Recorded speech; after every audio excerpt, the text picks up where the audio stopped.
tugevad Stuudio Totte tantsukoor! Parim kostüüm noorte kategoorias läheb Stuudio Totte tantsukoolile Pöördvõrdelisuse keeld. Parim lavaline kohalolu Stuudio Totte pöördvõrdelisuse keeld.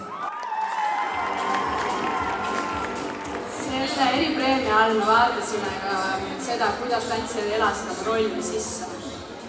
Meie jaoks said sellega kõige parem suurepäraselt hakkama Stuudio Totte tantsijad tantsus vaimust vaevatud. Noorte vanuseastme viimane auhind stiili valdamise eest läheb